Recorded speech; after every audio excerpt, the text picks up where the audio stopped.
a risk? Do people tell you not to take this risk, or what's the mindset? Everyone but my team.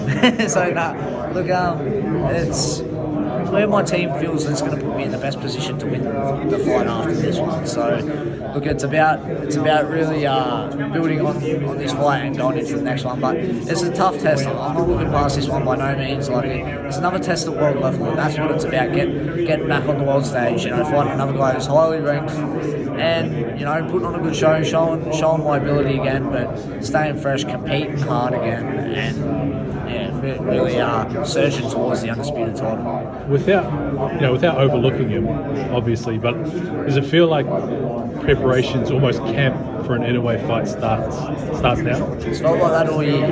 Honestly, it's been in the back of my mind for a long time now, and everything I do now is geared towards that fight.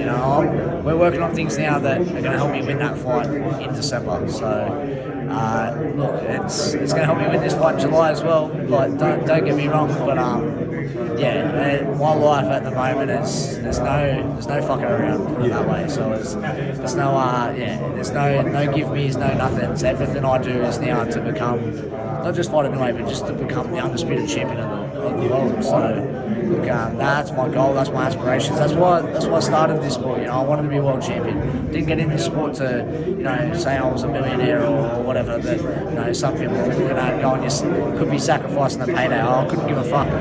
I'll rephrase that. Like, everyone wants to get paid, but it's not a priority. So I'll leave that up to my team and that to work out the best deal, and they can worry about the money side of things. But look, for me, it's about the belts and cement my own legacy. That's why I'm doing this, because I know I'm my best self when I am active. I know I'm my best self when I'm tested, and the pressure's on again, and I eat it up. Let's go. I suppose people are saying it's a risk, don't do it, but every fight for the last year or so, they're not all fights that you had to take, right? You just want to stay busy. Yeah. The Inoue fight has been there for a little while. It's been the norm, but you also got to live as well, And I've got to keep getting paid as well. That's the other thing. I'm saying it's not all about money. You still got to live. I'm not earning millions of dollars yet, so it's not like you can sit out for a year and just wait for your shot. So. It's not about that anyways. It's about, like I said, staying active and constantly just being in the gym, growing and getting better. And I do that better when I've got a fight and train for it as well. So it's something that my team have set out, and they feel, like I said, I'd be my best self for a fight here in July, and then the September date was just probably too close to the July one, so we aim for December. And people saying that, again, not overlooking this fight, but you win this fight, chance to go and train, I think, with Terence Crawford over in Colorado. That's the plan? Yeah, my manager's pretty well connected with Bud's camp, and look, it's something we'll definitely look at, getting the right sparring over there and doing a bit of work over in America, but also bringing people back here and investing in the camp as well. So that's the other thing people aren't going to see. It's going to cost. We're going to spend on this. We're going not just with this fight, but with the next one. We're going all in. We're not here to make up numbers. We're not here to just show off. So it's I need to win this fight, but the next one as well. It's about putting me in the best position to win it. How much does it cost to say go over and train in Colorado with a Crawford? Tens and tens and tens of thousands of dollars. So the other year when we went to America, it cost me and my coaches massive money. So it's not a cheap camp, but look, I know what lies ahead, and that's cement my own legacy and creating a bit of history. So to do that, I'll spend whatever's required, and it's everything I do now is geared towards becoming undisputed. I suppose you're going to prepare to fight one of the pound-for-pound top guys in the world. There's probably three of them that top three kind of thing. Yeah. Preparing with one of the other guys in the top three, you can't get much better than that. That is camp as well. It doesn't get any bigger than that. So it's a massive opportunity, and I know how big the task is. I know it's not a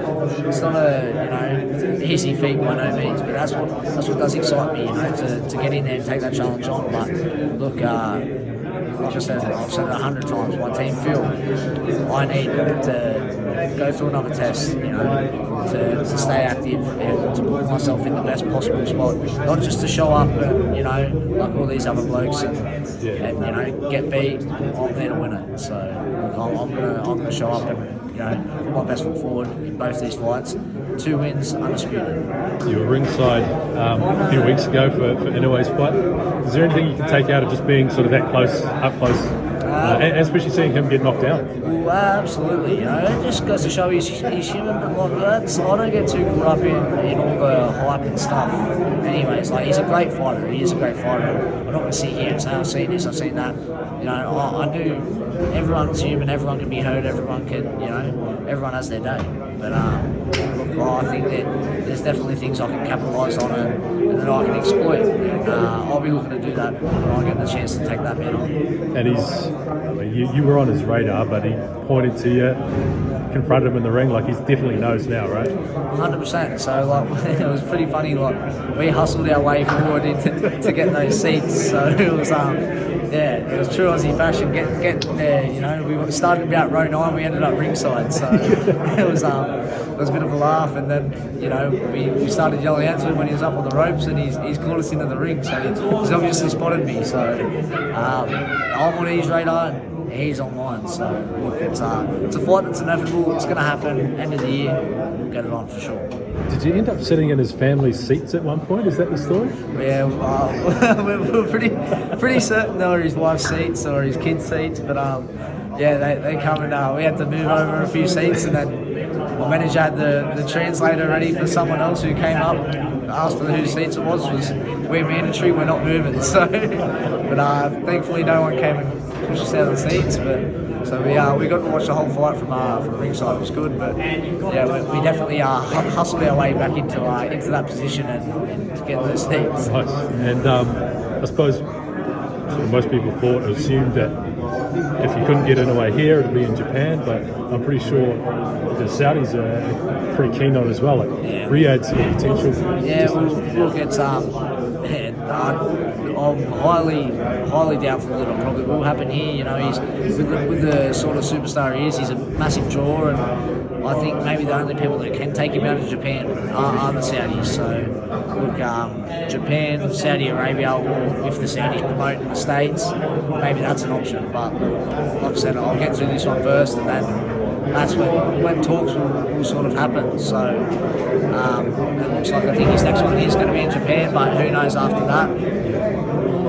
Could be Saudi Arabia, could be America, could be Japan. Getting him out of Japan would be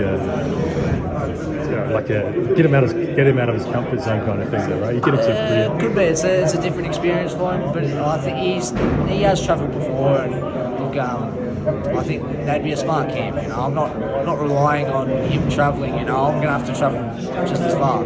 Yeah. So it's I'm not relying on any of that to win me a fight. I'm relying on what I can do and what I can take off him.